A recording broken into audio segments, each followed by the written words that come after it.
name is Genevieve Judge, and I serve as the Public Information Officer for the Sarasota Police Department. We do appreciate you all joining us here this morning at headquarters, as well as for those of you who are streaming online. This is in an effort to share an update on a homicide that happened February 25th of this year along North Tamiami Trail in Sarasota. To discuss these cases this morning is Interim Chief Rex Trochet, and he is going to share what details that he can. Now, we do ask that you please silence your cell phones, and you all should have a copy of the news release and PCA, and if not, I will make sure to get with you at the conclusion of the news conference. With that, the Chief will take a few questions afterwards to answer what he can, but please keep in mind this does remain an active and ongoing investigation. So with that, Chief, I'll turn it over to you. Thanks, Genevieve. Good morning, everyone. I'm Interim Chief Rex Trochet. Thank you for joining us. We know you all have a lot of questions, and we're hoping to answer those questions this morning.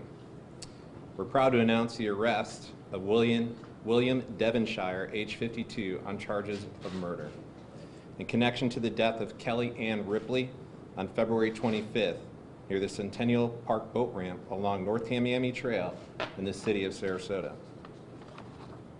Ms. Ripley's family shared with us over the weekend they are allowing us to share her name publicly.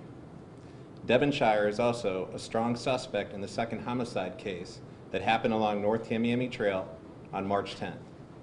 Our detectives are continuing to follow leads in that case, but again, we believe Devonshire is a strong suspect in that case. The Sarasota Police Department believes these two homicides are connected. The facts and evidence in both cases lead us to believe the cases are related.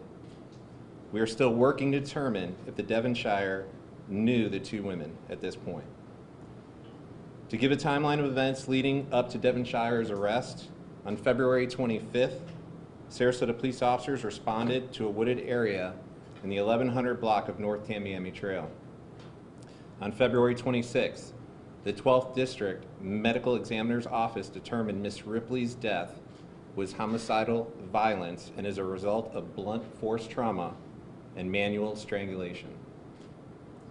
Evidence collected from Ms. Ripley was submitted to the Florida Department of Law Enforcement for analysis. On March 15th, Sarasota police officers collected a voluntary buccal swab from Devonshire.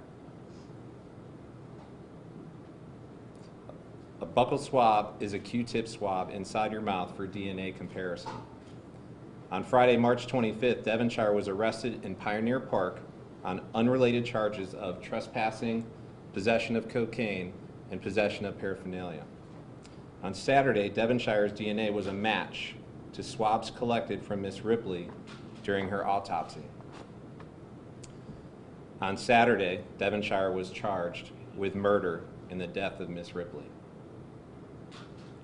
Devonshire has a lengthy criminal history in other states, including a conviction of murder out of Delaware in 2005. So, this case was solved using science and technology, but it was also solved thanks to the men and women of our agency.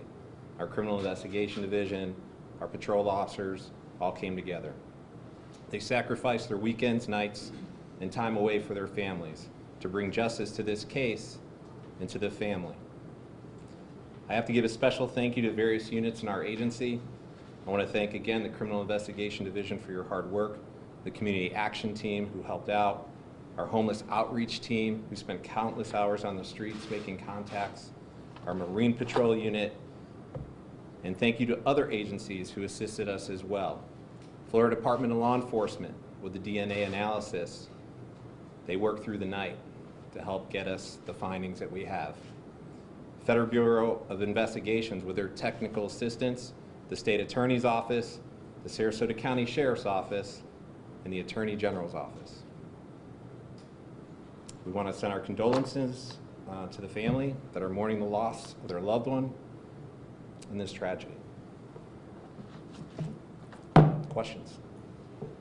Chief, do we think that Devonshire is possibly linked to any other deaths within Sarasota? Unknown at this time, but we are looking into that with some of our other partners in law enforcement. Chief? Yes, sir. What was it that brought him to be arrested in Pioneer Park in the first place? So we had some information leading us to believe that he could be our possible suspect. So we had surveillance on him while we were trying to work on the back end with respect to the DNA. So once he went to a certain area in the city, in this regard, Pioneer Park, we had already known that he was trespassed, so once he entered that park, we placed him under arrest, and then search incident to arrest, we were able to find the paraphernalia and the cocaine residue upon his person. In here it mentions that, you believe that he's a strong suspect in this second homicide case because of facts and evidence found in both cases. Are there any similarities to the 2003 case out of another state? I don't know anything about that case, sorry. Any other questions? Yes, ma'am. Yes, I saw that on January 24th, 2018, Mr. Devonshire was sentenced to 3 years and 4 months in prison.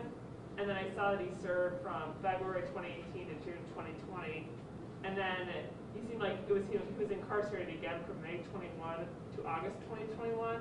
Do you know if he was let out on probation and then had to serve another 3 months? I was wondering if you know what happened there. I don't have that information at this time, but we could probably get that to you. Why is he considered a strong suspect in the other homicide? Thanks, Tim. He's considered a strong suspect because there's elements of the one homicide that match the second homicide. So without going into detail, but there is a correlation, a very strong correlation. And sir, do we have any kind of idea what kind of motivation was behind the killing? I have no idea, sir. No idea. Has he been cooperative? At this juncture, I would say he's not being really cooperative.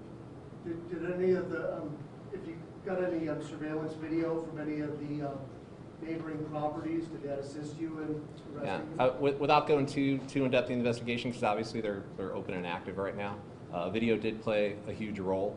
I would say technology overall played a huge role. Once again, the science played another massive factor. And again, I just want to commend our people, because without the boots on the ground, without them making contact, we wouldn't be here today. Do you have any details as to how he ended up here? Does he have any local ties or anything like that? I'm sorry, I don't have that information. I'm sorry. Can you Okay. talk about, you said that he voluntarily gave the buccal swab. So let's talk about that. So our officers came together. We formulated a plan with the Criminal Investigation Division, partnering with our Patrol Division. We went out there. We started making contacts with everybody in that immediate area. And in those contacts, what we do is a field interrogation report. It's just like, we call it an FI for short. We make contact with somebody. Hey, how you doing? What's going on? Hey, what's your name? Hey, have you seen anything suspicious in the area? It's consensual. And then the officers ask, hey, do you mind if I take a buccal swab? And in this case, Mr. Devonshire gave up the buccal swab, which was a huge break in our case. So I want to thank you, everybody, for coming out and getting the word out, and please keep the family in your prayers. Thank you.